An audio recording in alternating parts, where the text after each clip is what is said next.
Hello, നമസ്കാരം. ഇത് ഉലുവമാങ്ങ ഉണ്ടാക്കാൻ വേണ്ടി പിളർന്ന മാങ്ങയാണ്. ഇത് നമ്മൾ പൊളിച്ചതിന് ശേഷം ഉപ്പിട്ട് വയ്ക്കുക.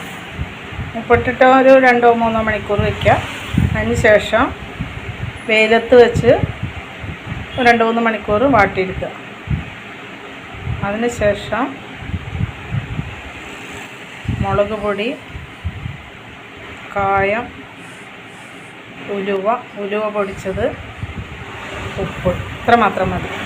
നന്നായി ചേർത്ത് ഇളക്കി നന്നായി എണ്ണ ചൂട് ആറിയതിന് ശേഷം ഭദ്രമായിട്ട് ഉടയുന്ന കുപ്പിയിൽ എടുത്ത് വെക്കണം. ഭദ്രമായിട്ട്. നല്ല അടിപൊളി ഒരു അച്ചാറാണ് ഉലുവ മാങ്ങ. ഓക്കെ, അപ്പോൾ നമ്മളുടെ ഉലുവ മാങ്ങ റെഡിയായി. ഇങ്ങനെ തന്നെ ഇടണം കേട്ടോ. ഇതാ ഇങ്ങനെ ഒരു സ്വല്പതായിട്ട് ഇങ്ങനെ തന്നെ ഇടണം അത്. പിന്നെ അതല്ല, ഈ നമ്മൾ ഉപ്പിലിട്ട ആ വെള്ളം ഊറ്റിയിട്ടാണ് എടുക്കുക കേട്ടോ. ആ വെള്ളമാണ് ഇതിന് ഉപയോഗിക്കുക. വേറെ പുറത്തെ വെള്ളം എടുക്കാൻ പാടില്ല. പിന്നെ മാങ്ങ കുറച്ച് ചെനച്ച മാങ്ങ.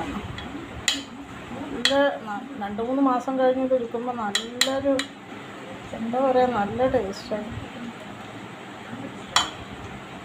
നമുക്ക് വേറെ കറി വേണമെന്നില്ല. അത്ര ഉലുവയൊക്കെ അങ്ങനെ ചേർന്നിട്ടുള്ളൊരു മണം ഉണ്ടല്ലോ. നമ്മൾ ഒടിയുന്ന കുപ്പിയിൽ ഇട്ട് വയ്ക്കുക. ഇതാണ് അതിൻ്റെ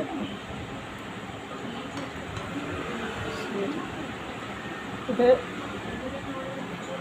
അട്ടിക്ക് എടുത്തു വെച്ചതിന് ശേഷം മേലെ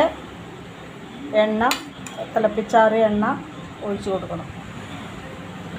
പറ്റുന്നുണ്ടെങ്കിൽ ഒരു കോട്ടൺ തുണി മേലെ ഇട്ട് കൊടുക്കണം.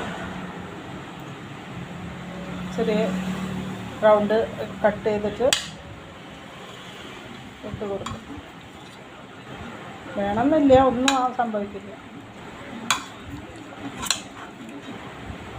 നന്നായി ചേരുവ പിടിച്ചിട്ടുണ്ട്. ഇതിന് വെള്ളം കുറച്ച് വെള്ളം ആയിക്കോളും.